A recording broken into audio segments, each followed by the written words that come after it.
नमस्कार दोस्तों, कैसे हैं आप लोग? आशा करते हैं सभी लोग कुशल मंगल होंगे और अपनी फैमिली के साथ एंजॉय कर रहे होंगे। सॉरी दोस्तों, आज मैं बहुत दिन बाद अपने बैंक निफ्टी और निफ्टी के एनालिसिस को लेकर आ रहा हूं। मैं बहुत दिन से सेहत और हेल्थ ठीक ना होने के कारण मैं आप लोगों के साथ कनेक्ट नहीं हो पा रहा था, पर मैं लगातार लाइव ट्रेडिंग के थ्रू लोगों के साथ जुड़ा था। अगर आप लोगों को नहीं पता है तो मैं आपको दिखा देता हूं कि मैं लगातार हम लोग अपने चैनल पे लाइव आ रहे हैं। अभी भी हम लोग आज भी हम लोग लाइव थे और कोई जैकपॉट ट्रेड्स भी चल रही हैं और मैं live Indian market plus forex trading पे भी मैंने शुरू किया है। तो आप लोग अगर चाहेंगे तो 4-5 बजे के आसपास इवनिंग में हम इंडियन ग्लोबल मार्केट्स के लिए भी ट्रेडिंग में आप हमारे साथ जुड़ सकते हैं।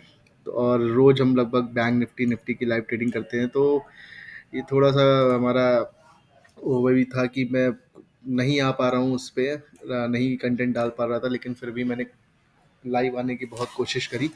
क्योंकि कुछ भी हो, बीइंग अ ट्रेडर, हम लोग की सेहत खराब हो कुछ भी, हम लोग कोशिश तो करते हैं कि ट्रेड करें, क्योंकि वो एक खुजली है ना जो सभी को रहती है। तो थोड़ा सा हेल्थ सही है और तो मुझे लगा कि आज मुझे वीडियो के साथ आना भी चाहिए था।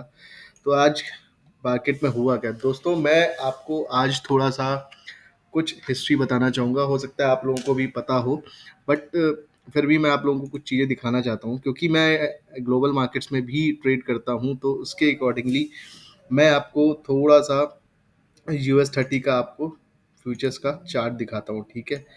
आप अगर देखोगे US 30 एक घंटे में, अगर आप ये चार्ट देख रहे हो और इसको अगर आप और पीछे ले जाओगे, डेली पैटर्न पे चले आओगे और डेली पैटर्न पे आके आप अगर इस चीज़ को देखते हो तो आपको ये दिख रहा होगा, एक एक बड़ा हेड एंड शोल्डर पैटर्न है। ये आपको यहाँ पे, अगर आप यहाँ पे देखो, ये एक बड़ा हेड एंड शोल्डर पैटर्न है जो ऑलमोस्ट इसके नीचे कंफर्म हो जाएगा, ठीक है? कुछ लोग इसको यहाँ से भी कंफर्मेशन लेके चल रहे हैं, मतलब कुछ लोग यहाँ से भी कंफर्मेशन मार रहे हैं, लेकिन अगर हम प्रॉपर देखें तो ये एक हेड एंड शोल्डर प्रॉपर मेरे ख्याल से है, ठीक है? और इसको अगर आप दोनों तरीके से नापते हैं, यहाँ से भी नापते हैं इस लेवल से। एक मिनट, जरा मैं इसको थोड़ा सा छोटा कर देता हूँ। अगर हम इस हेड एंड शोल्डर को जनरली भी नापते हैं यहाँ से, तो ये लगभग 4,500, 5,000, 47,000, 30,890 के लेवल तक आ रहा है। और अगर यहाँ से नापते हैं तो लगभग 29,500 के लेवल तक मार्केट में नीचे आ सकता है। अब जबरदस्त बेरिशनेस है, किस वजह से है उसके रीजंस आपको जानने पड़ेंगे। ये है US 10 ईयर बॉन्ड यील्ड। आप देख रहे हो क्या चल रहा है? आप देखोगे, अगर ये ब्रेकआउट हो चुका है, ठीक है, ये 4.33 के लेवल पे यहाँ पे ब्रेकआउट कर दिया था, ठीक है? और आपको मैं बता देता हूँ, जनरली US बॉन्ड यील्ड्स जो हैं, 10 ईयर बॉन्ड यील्ड जो हैं, वो जनरली आपका ये जो लेवल होता है 2% के तक ही गवर्नमेंट ये ट्राई कर रही है। आप सुन भी रहे होंगे, US 10 ईयर बॉन्ड यील्ड लो जल्ला हो रहा है, 30 ईयर बॉन्ड यील्ड भी ऊपर ही चल रही हैं। तो ये 2% तक लाने की कोशिश कर रही है US गवर्नमेंट, और इसी के लिए मेहनत हो रही है, इसी के लिए इंटरेस्ट रेट्स भी बढ़ाए जा रहे हैं और तैयारी यही कोशिश करी जा रही है किसी तरीके से बॉन्ड यील्ड्स को 2% तक ले आए, जो कि ऑलमोस्ट 5% हिट करने जा रहा है। तो आप ये समझो कि ऐसा क्यों है, ऐसा क्यों हो रहा है। अगर इसको बड़े टाइम फ्रेम पे जाके देखोगे आप, 12 महीने के टाइम फ्रेम पे, तो आपको पता चलेगा इसका ऑल टाइम हाई कितना था। ये 15, 15, 16 की बॉन्ड यील्ड चली गई थी, और ये कब था? 81 में। फिर आप देखोगे ये एक बार और इंक्रीज हुआ था 85। ये सब उस समय था जब बहुत ज़्यादा मार्केट स्टार्टिंग के टाइम में बात कर रहा हूँ। और उससे पहले 2022 में देखिए बॉन्ड यील्ड इसी के ऊपर उसने उस लेवल को तोड़ दिया है। तो अगला टारगेट अब आपका जो आ सकता है वो 5.3 का जहाँ तक जा सकता है। ये 5.3 तक बॉन्ड यील्ड्स जा सकती हैं, 10 ईयर बॉन्ड यील्ड्स।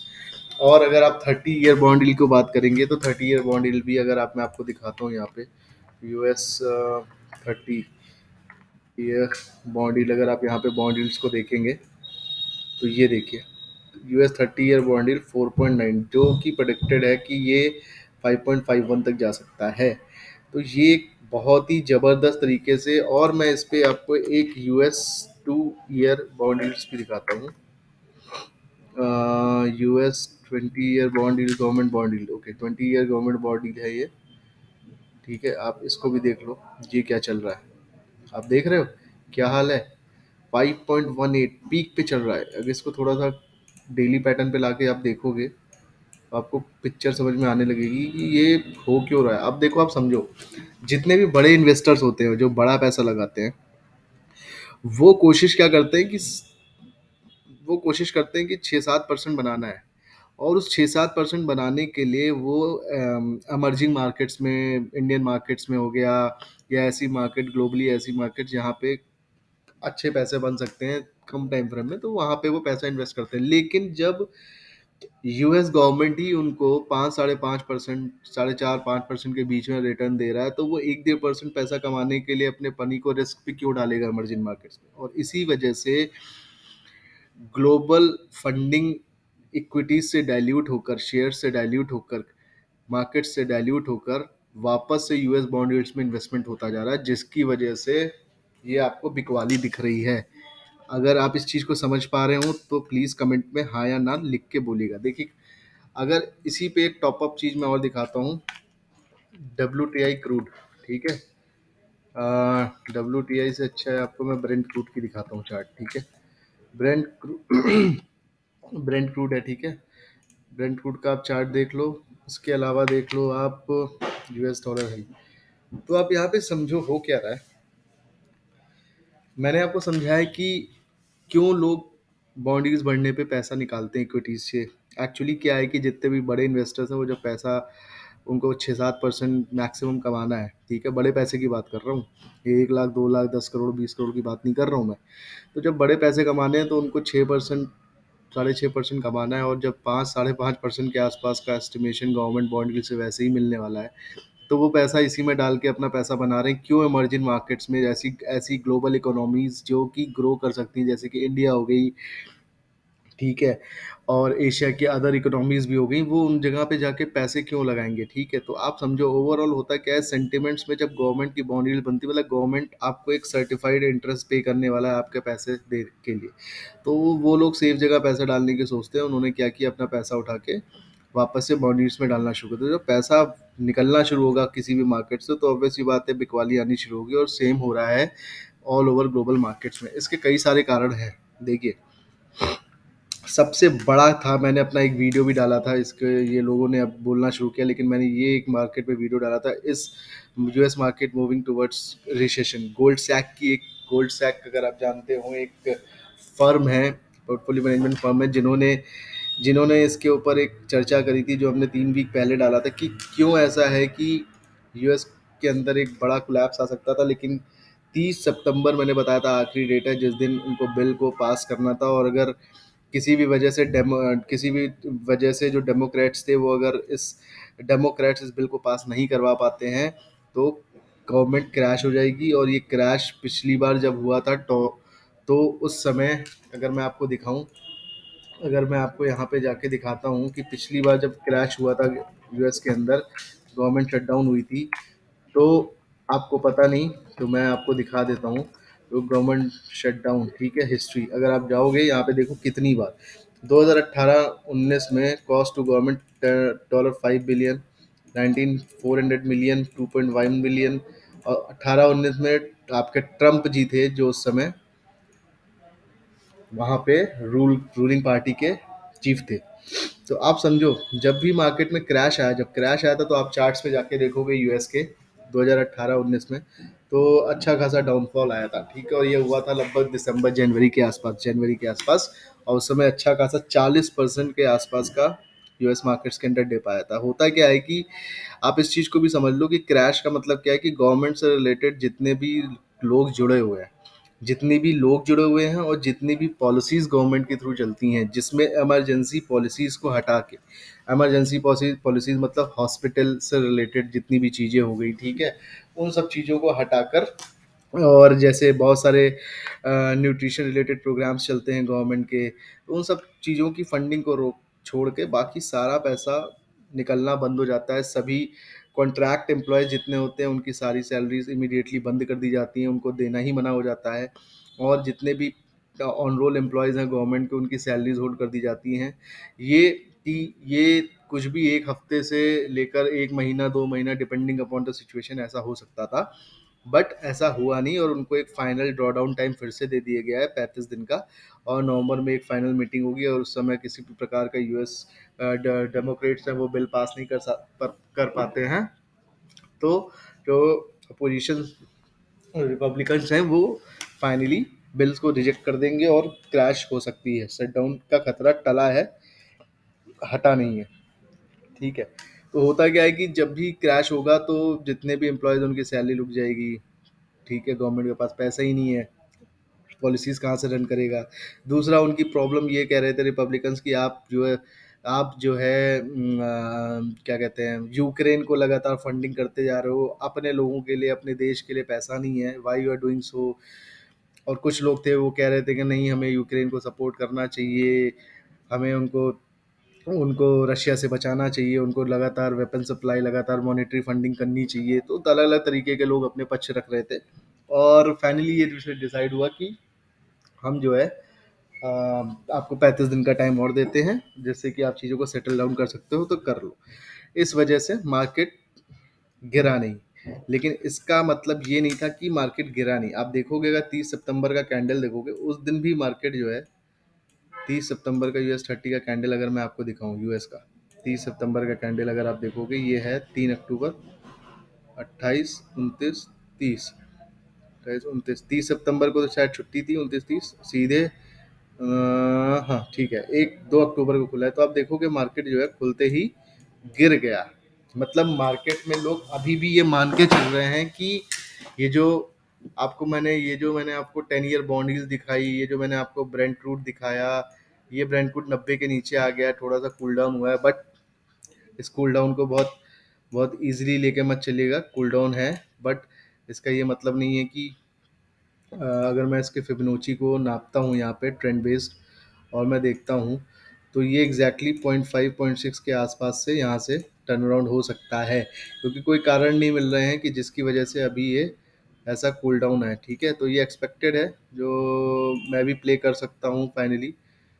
मैं भी प्ले करने की सोच रहा हूँ, इसको थोड़ा सा और सही करता हूँ। अगर मैं ट्रेंड बेस्ड यहाँ 0.5 आसपास निकालता हूँ, तो ये लगभग $100 के आसपास, जो मुझे एक्सपेक्ट कर रहा हूँ 100 से 102 की रेंज में, ये अपना टारगेट हिट करने के लिए आ सकता है। तो ये एक रेंज है जिसको हम प्ले करने के लिए सोच रहे हैं। ठीक है। तो अब ब्रेंट क्रूड आपको दिख रहा है कि थोड़ा सा कूल डाउन हुआ है। बट आप अगर इसी की जगह पे डॉलर इंडेक्स देखोगे, ये डॉलर इंडेक्स देखोगे, तो ये लगातार बढ़ रहा है, लगातार बढ़ता ही जा रहा है, बढ़ता ही जा रहा है, बढ़ता जा रहा है। अभी थोड़ा बहुत सा ये अपने हाई को लगा के निकला है, तो इसमें कोई खास वो नहीं है। बट ये अल्टीमेटली बढ़ ही रहा है, और कोई वो खास इसमें चेंजेस नहीं है। ये अपना ये नियर टाइम लेटेस्ट जो इसका हाई था 2023 का, उसने इसको तोड़ दिया है। ठीक है। और अगर आप इसमें टारगेट्स में बताऊं, तो नेक्स्ट टारगेट ये यहाँ से अगर निकलता है, एक बार यहाँ का डिप दे सकता है 105.76 का। लेकिन अगर एक बार यहाँ से निकला, तो वो फिर आपको अगला जो टारगेट देगा ना, वो थोड़ा सा डरावना बन रहा है, क्योंकि अगला टारगेट हम लोग को 108 के लेवल मिलने को, 108.1 111 का लेवल देखने को मिल सकता है। और इसके ऊपर निकलेगा तो फिर नेक्स्ट लेवल आपका सीधे 110.808। तो ये आप समझिए कि मैं ये बैंक निफ्टी और निफ्टी के एनालिसिस से पहले आपको थोड़ा सा बता रहा हूँ, क्योंकि मुझे लगा कि ये बताना ज़रूरी था। मैं बहुत दिन से आप लोगों के साथ जुड़ भी नहीं पाया था, और बीच में ये सब क्रैश और इन सब को लेकर न्यूज़ आई थी। और तो मुझे लगा ये बताना ज़रूरी है। और ये बताना इसलिए भी ज़रूरी क्योंकि आपको मार्केट के सेंटिमेंट्स पता होना बहुत ज़रूरी है कि क्रैश है तो क्या है। अचानक से लोग आ जाते हैं वीडियोस लेके कि क्रैश हो गया, क्रैश हो गया। मैंने 3 हफ्ते पहले ही ये वीडियो डाल दी थी कि इस तरीके की पॉलिसीज़ आ रही हैं, इस वजह से ये क्रैश हो सकते हैं। उसके बाद डॉलर इंडेक्स को लेकर मैं लगातार आप लोगों से बात कर ही रहा था कि डॉलर इंडेक्स में गिरावट में लगातार उछाल आ रहा है, ज्वाइंट्स लगातार बढ़ रही हैं, क्रूड ऑयल भी बढ़ रहा था, अभी थोड़ा बहुत कूल डाउन हुआ है due to inventories upgradations. But still किसी भी प्रकार के सेंटिमेंट्स अच्छे नहीं है। क्रैश डाउन गवर्नमेंट शटडाउन जो है वो सिर्फ टली है टेम्परेली 35 दिन के लिए, और कुछ नहीं है। तो आप इस सब चीज़ों को ध्यान में रखिएगा। अब हम वापस में आते हैं कि अब इस चीज़ को आप बहुत अच्छे से आज मैंने क्यों बताया है, क्योंकि अगर आप 5 मिनट के चार्ट पे मैं आता हूँ, 5 मिनट के चार्ट पे मैं आता हूँ US 30 के, या यूएस के आ जाता हूँ, स्पॉट की जगह पे मैं यूएस फ्यूचर्स पे आ जाता हूँ, डाउ जोन्स पे। और मैं आपको दिखाता हूँ चार्ट पे आप इसको देखना। ये कितने बजे का टाइम है? 12:30। 12:30 बजे मार्केट डाउ जोन्स 32,800 के आसपास ट्रेड कर रहा था। और बैंक निफ्टी कहाँ था आप देखो। आप देखो बैंक निफ्टी कहाँ था, डाउ जोन्स कहाँ था। 12:25 के आसपास। ये 12 है। 12:25। 43,900 के नीचे चल रहा था। और यहाँ पे एक इम्पॉर्टेंट सपोर्ट जोन था ये। एक्चुअली थोड़ा सा बता देता हूँ, ये जो आप बीच में देख रहे होगे क्या है, ये मैं थोड़ा सा आपको बता देता हूँ। ये this is called fix profile volume. Actually होता क्या है कि ये एक सिंपल सा टूल होता है। यहाँ पे आप, यहाँ से पोजीशंस लगती हैं ट्रेडिंग व्यू में जाके।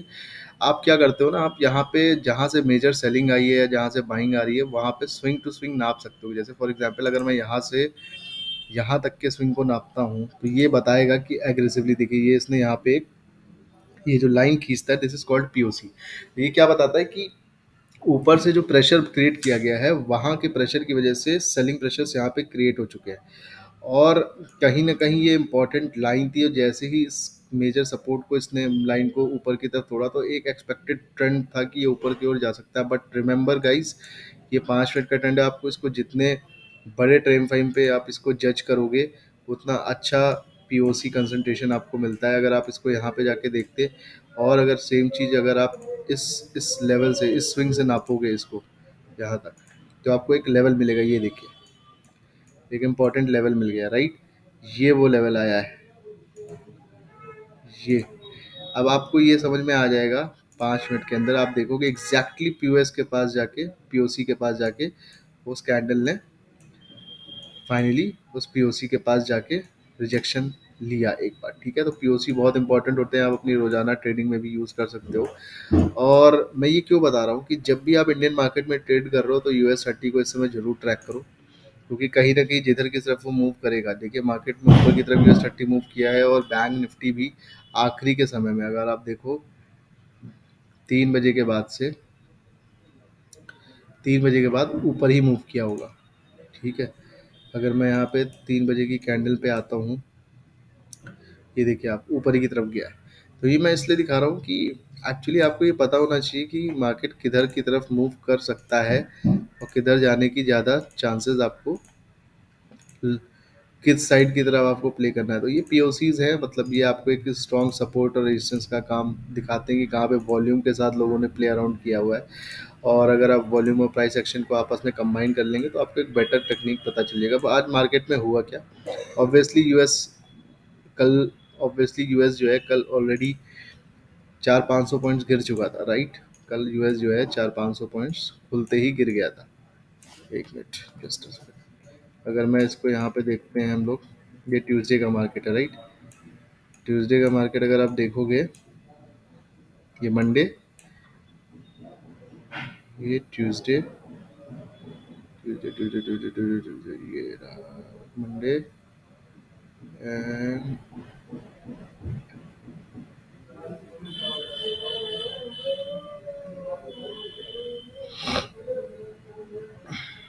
ओके, सो ये रहा, आप यहाँ देखो।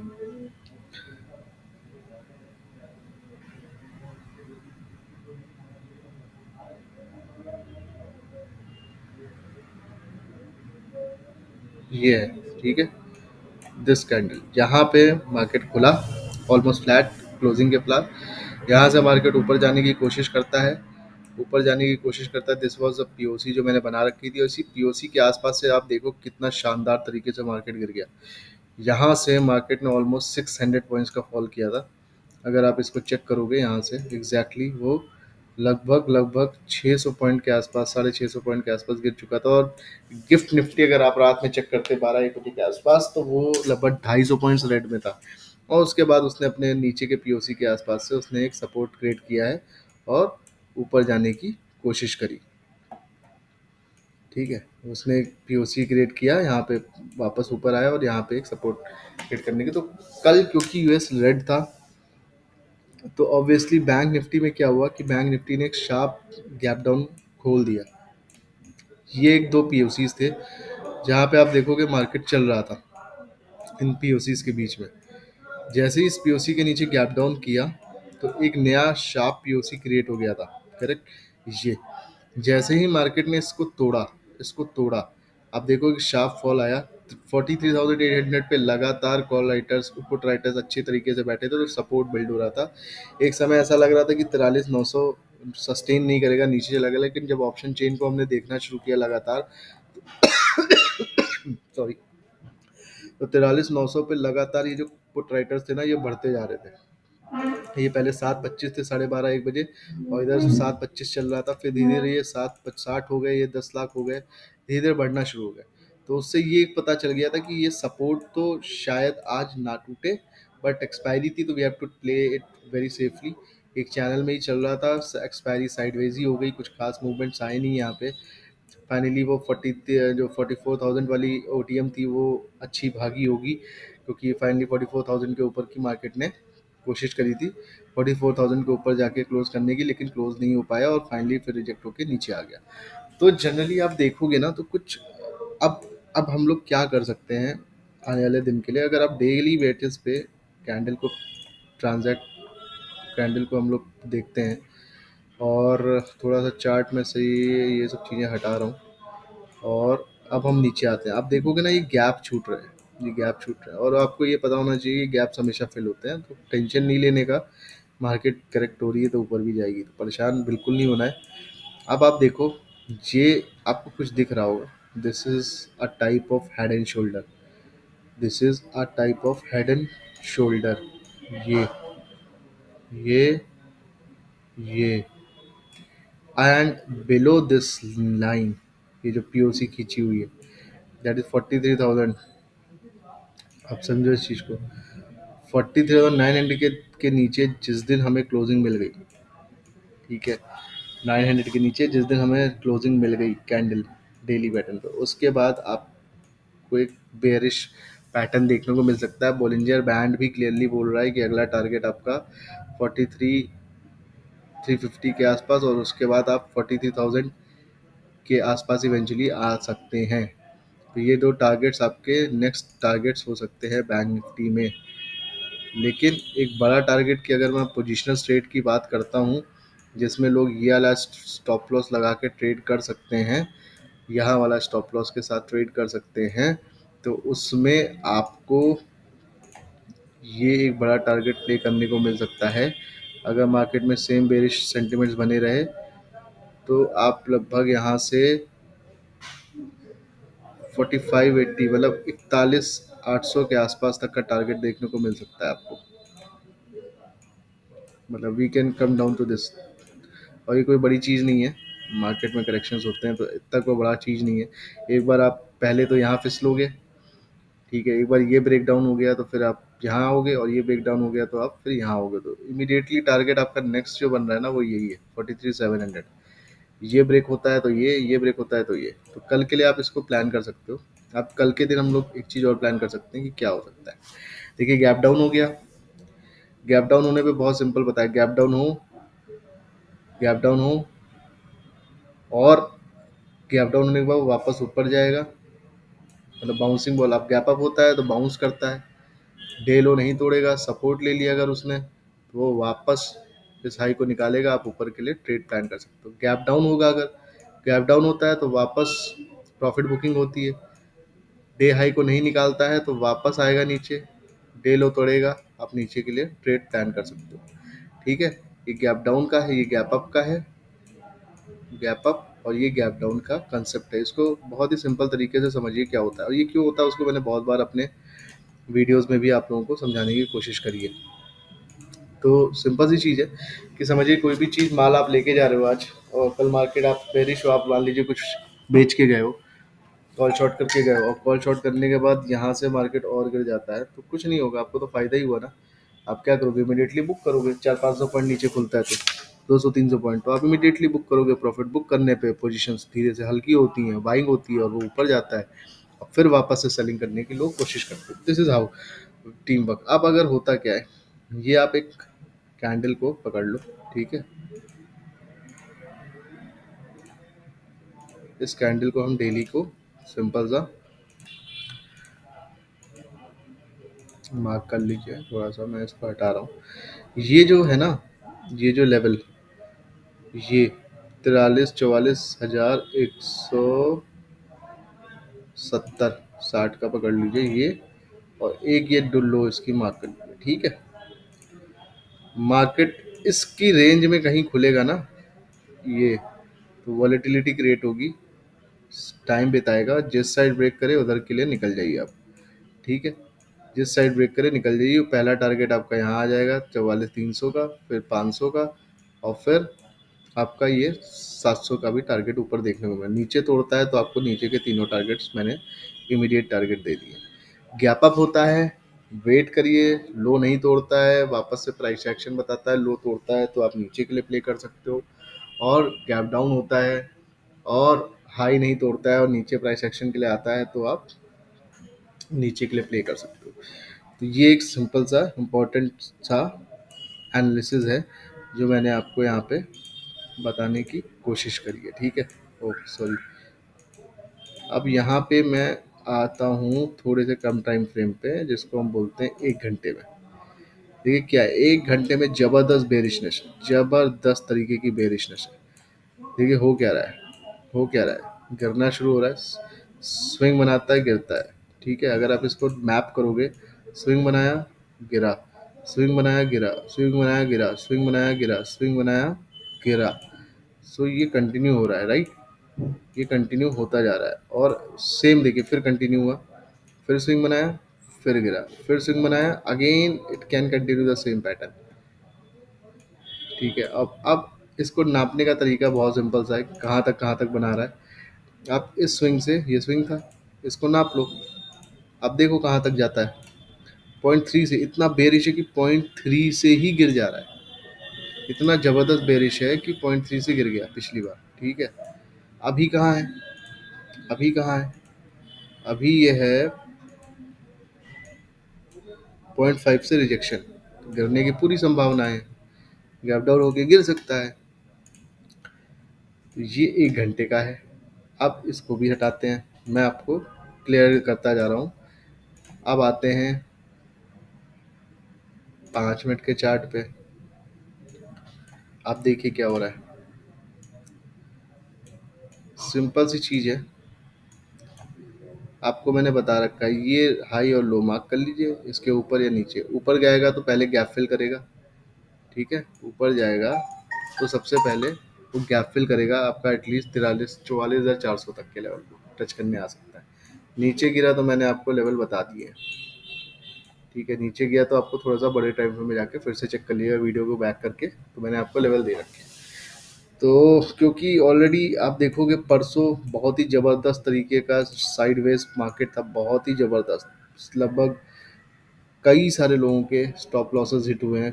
मार्केट पूरा गैप डाउन खोलने के बाद अपनी रेंज में रहा, फिर वो गैप डाउन खोला, ठीक है। उसने कुछ भी खास नहीं किया, आज भी कुछ भी खास नहीं है। एक छोटा सा मूवमेंट आया था, एक छोटा सा मूवमेंट आया, उसके बाद उसने कुछ भी नहीं किया। एक यही ट्रेड थी जिसने भी यहाँ पे पकड़ा होगा, एक ये ट्रेड थी। उसके बाद वो प्रीमियम मीटिंग चल रहा था, एक्सपायरी भी थी, और उसके बाद थोड़ा बहुत मूवमेंट इसके ऊपर निकलने पे 3 बजे के बाद थोड़ा बहुत मूवमेंट एक मिला है, बस और कुछ नहीं मिला है। तो आपको ध्यान रखना है, मंडे कोई मूवमेंट नहीं था, करेक्ट। ट्यूसडे कोई मूवमेंट नहीं था, एक मिनट सॉरी, मंडे को there was a movement, Monday को वी हैड ऑफ। तो ट्यूसडे वेडनेसडे 2 दिन जा चुके हैं जिसमें कुछ खास नहीं मिला है। उससे पहले वॉलेटिलिटी थी अच्छी खासी, तो वेडनेसडे निकल चुका है, थर्सडे निफ्टी एक्सपायरी, तो we can expect some volatility here, okay. तो थोड़ा सा ट्रेंडिंग हो सकता है मेरे हिसाब से। अगर मार्केट रेंज में खुल जाता है तो वो वॉलेटिलिटी क्रिएट करके किसी साइड ब्रेकआउट या ब्रेकडाउन कर सकता है। तो गाइज आपको ये समझ में आ गया होगा कि मैं आपको क्या समझाना चाह रहा हूँ। और प्लीज़ US 30 को ट्रैक करते रहे लाइव ट्रेडिंग के टाइम पे, जिस साइड का मूवमेंट वो दे रहा होगा मोस्ट प्रोबेबली चार्ट्स उधर की तरफ चलेंगे आपके। और यहाँ पे मैं एक बार गिफ्ट निफ्टी भी आपको दिखा देता हूँ, लगभग अभी तो कुछ नहीं हो रहा होगा खास। गिफ्ट निफ्टी,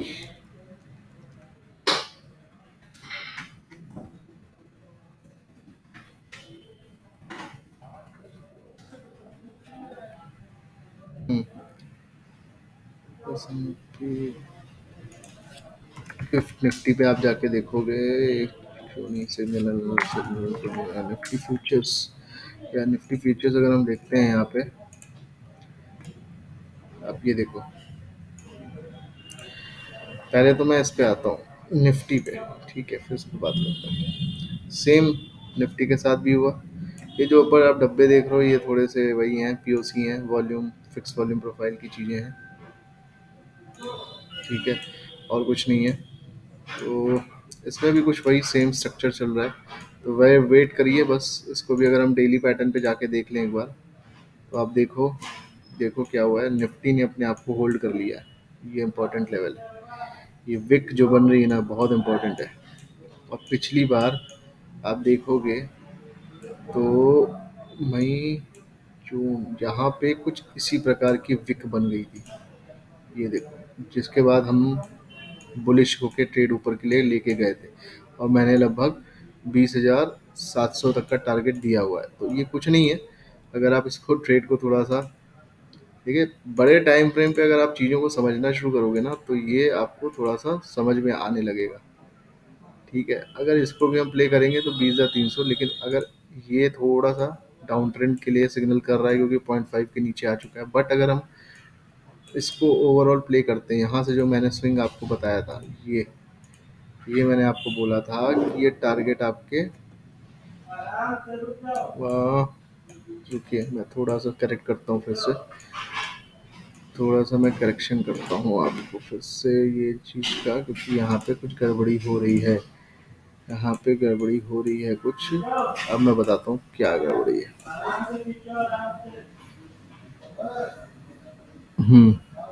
ये आई गेस ये स्विंग नापा था मैंने,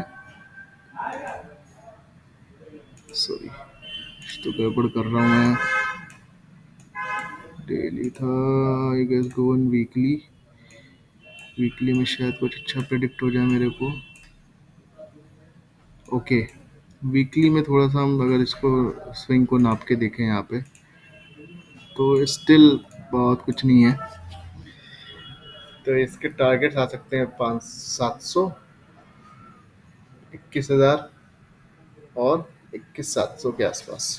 20,700, 21,000, 21,150, 21,700 के आस तक ये टारगेट वीकली पैटर्न में आ सकता है, ठीक है। और मैंने कुछ डेली टाइम फ्रेम पे या हो सकता है आवरली पे मैंने कुछ चार्ट को एनालाइज करके दिया हो आपको, उस समय मैंने कुछ टारगेट्स दिए थे। तो जब मार्केट जो है नीचे गिर रहा था, ये मार्केट 20,200 चला गया।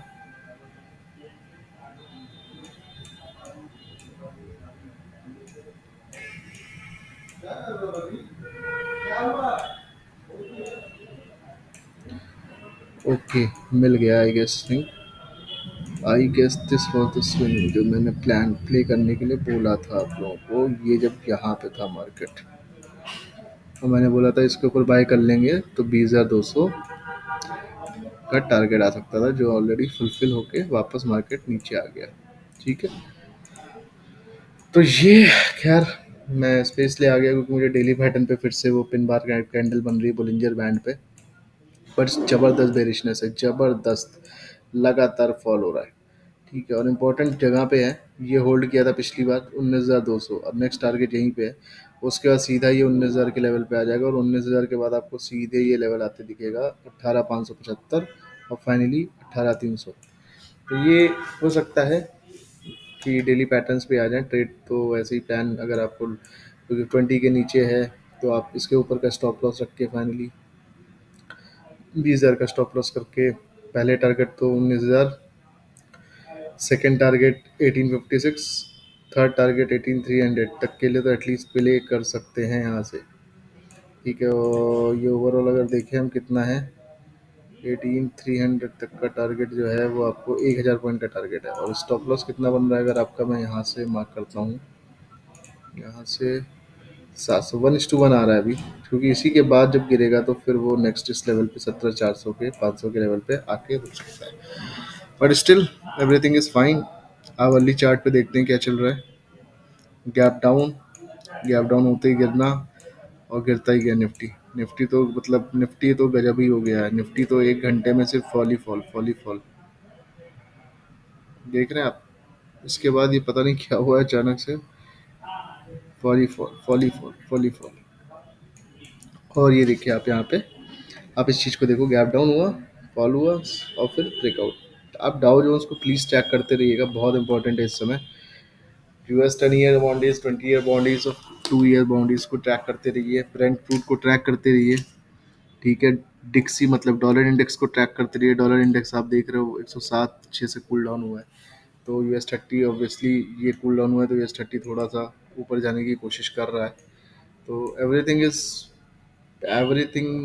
Is bearish in the market. आज अगर मैं इकोनॉमिक कैलेंडर आपको ग्लोबल मार्केट्स के दिखाता हूँ, तो आप देखो कितना सारा डेटा आने वाला है, और उसमें से कुछ डेटा आप देखोगे आज आ भी चुका है। अब आप इसमें देखो, H C O B services PMI data आ चुका है यूरोप का, सितंबर के ये।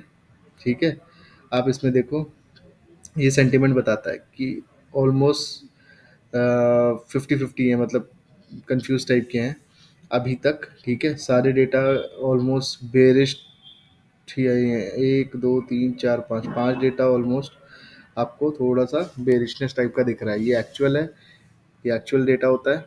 इम्पैक्ट क्या हुआ उसकी वजह से, एक्चुअल। और ये कंसेंसस होते हैं, और ये प्रीवियसली क्या था, एक्चुअल क्या आया, प्रीवियसली क्या था, एक्चुअल क्या आया, प्रीवियसली क्या था, एक्चुअल क्या आया। ठीक है, ये PMI डेटा है। अगर इसके बारे में थोड़ा समझना है, S C O B services PMI data का, purchasing manager index services release S&P global Hamburg commercial bank capture business condition in services sector. ठीक है, वो ये बताता है इंपॉर्टेंट का business condition above 50 signals bullish, whereas result below 50 seen as bearish। ठीक है, तो ये थोड़ा सा बुलिश टाइप का आया हुआ है। और इसको भी आप देखोगे तो इसमें क्या बताता है, इटालियन सर्विसेज सेक्टर, इटली के अंदर सर्विस सेक्टर के अंदर कैसा बिहेवियर है। तो 50 के नीचे है तो थोड़ा सा बुलिश है, बेरिश है। ये बेरिश है, बेरिश है, बेरिश है, बेरिश है, ये सारे बेरिश आ गए हैं। देख रहे हैं आप, सब कुछ बेरिश आया है, बस ये थोड़ा बहुत तो बेरिश बुलिश पे ही रह गया है। तो इसको आप बेरिश ही मान के चलो, क्योंकि ओवरऑल सेंटिमेंट मार्केट के नेगेटिव है, तो कुछ खास नहीं है, सब बेरिश है। अब इसके बाद पब्लिक डेफिसिट आ पाया है यूरोप का, इटली में। तो आप ये देख सकते हैं यूरोपियन का जो ये देखिए, National Institute of Studies difference between amount of government tax in as revenue against is overall spending. ठीक है, ये डेफिसिट आता है GDP। तो GDP अगर आप यहाँ पे ट्रैक करोगे 5.4% आया हुआ है एक्चुअल। ठीक है, प्रीवियस 11.3% था, 12.1 से। तो आप देख रहे हो क्या, ये डेफिशिएट आप देख रहे हो क्या है। तो ये जब चीज़ें जो है ना, डेफिशिएट कम हो रहा है, मतलब अंतराल कम हो रहा है, तो ये एक अच्छी न्यूज़ है। फिर ये बेरिश, फिर ये बेरिश, फिर ये बेरिश, आप देख रहे हो सब कुछ bearish. Retail sales, retail sales आप देख रहे हो मंथ की, बहुत ही खराब डेटा यूरोप का। Sales of Eurozone retail sector, इसमें देखिए बहुत ही, ये positive economic growth applies bullish और नेगेटिव है बेरिश, तो ये बेरिश है। तो आप अगर इस सेंटिमेंट्स को, कैलेंडर को चेक कर रहे हो, तो सब कुछ बेरिश ही दिख रहा है आपको। ये -11 पॉइंट प्रोड्यूसर प्राइस इंडेक्स, मतलब ये तो आपको क्या बताऊं, हर चीज़ इतना ख़राब आ रहा है कि बहुत ही बड़ी दिक्कत हो सकती है मार्केट्स के अंदर। ठीक है, ये चीज़ एक अच्छी हो गई है। बाकी ये देखिए PMI डेटा ऑलमोस्ट बेरिश ही समझ लीजिए इसको भी, 50 से नीचे ही है। प्रेसिडेंट लार्ज की स्पीच चल रही है, ये है अभी बताते हैं इसमें, लगाडे की स्पीच जो चल रही है, ये बेयरिश सेंटिमेंट्स बता रहा है। सब कुछ डेटा आज का ये 4 अक्टूबर का है, और आप देखो कि ज़बरदस्त तरीके से बेयरिश सेंटिमेंट सब में आ रहा है। अभी USD मॉर्गेज एप्लीकेशंस, ये सारे डेटा भी आने हैं, सब समय लिखे हुए हैं, समय आ जाएंगे। फेड बॉमन की स्पीच भी है आज, पैनेटा की स्पीच है ECB के। ठीक है, उसके बाद फेड बॉमन की स्पीच है USD के, US के। तो आप देख रहे हो कितना सारा फैक्टर है जिसकी वजह से मार्केट ऊपर नीचे ड्राइव हो रहे हैं। तो अभी तक जितना भी डेटा आया ऑलमोस्ट बेरिश है। ठीक है, और देखते हैं क्या होता है। अभी 11:40 हो रहा है GMT, ग्रीन मेडिकल टाइम्स के हिसाब से। और अभी 11 के बाद ये देखिए 11, ये सब डेटा धीरे धीरे 5 6 7 बजे, 8 बजे, 9 बजे, 10 बजे तक सारे डेटा आने लगे। Foreign investments in Japan stocks के बारे में डेटा आ रहा है।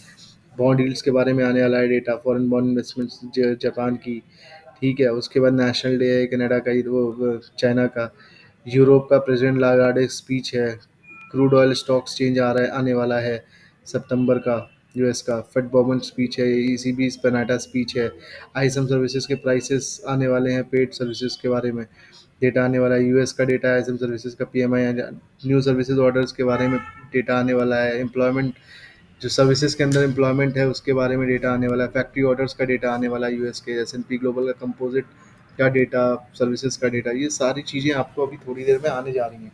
अभी तक जितना है तो ये आप देखोगे,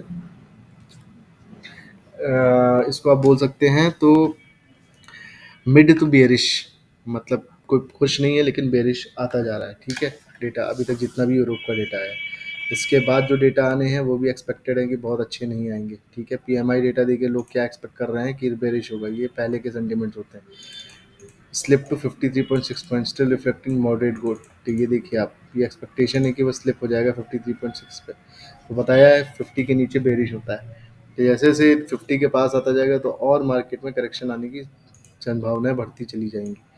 तो ये देखिए आप यहाँ पे फिलहाल यूएस पिछले 1 घंटे से कहाँ चल रहा है, 5 मिनट में कहाँ चल रहा है, तो ये इंपॉर्टेंट चीज़ें थी तो मैंने आपको इस वीडियो में कवर कर दी। होप आपको, बहुत वीडियो थोड़ा सा तो लंबा हो ही जाता है यार, क्योंकि इंपॉर्टेंट चीज़ें होती हैं, ऐसे ही कुछ नहीं बता सकते हैं। और मेरी कोशिश ये रहती है कि आप लोगों तक important knowledge, important information transfer करी जाए, जिससे कि आप अपने ट्रेडिंग को और स्किल्स को और इम्प्रूव कर सको, और आप भी ये समझना शुरू करो कि मार्केट में कैसे बिहेवियर पैटर्न्स को चेक करना है और साइडवेज में मार्केट में अपने आप को कैसे बचाना है बीइंग एन ऑप्शन ट्रेडर। तो होप आपको मेरा ये वीडियो पसंद आया होगा, और अगर आपको किसी भी प्रकार के स्टॉक्स की जानकारी चाहिए हो तो प्लीज़ कमेंट्स में अपने फीड कमेंट्स में अपना स्टॉक्स रिलेटेड कमेंट अपना शेयर कर सकते हैं, हम उसके ऊपर बात कर लेंगे। और आशा करते हैं सभी लोग अपनी फैमिली के साथ एंजॉय करेंगे। मिलते हैं अपने नेक्स्ट वीडियो में, प्लीज़ वीडियो को लाइक एंड सब्सक्राइब करना मत भूलिएगा। थैंक यू वेरी मच, मिलते हैं अपने नेक्स्ट वीडियो में, बाय बाय।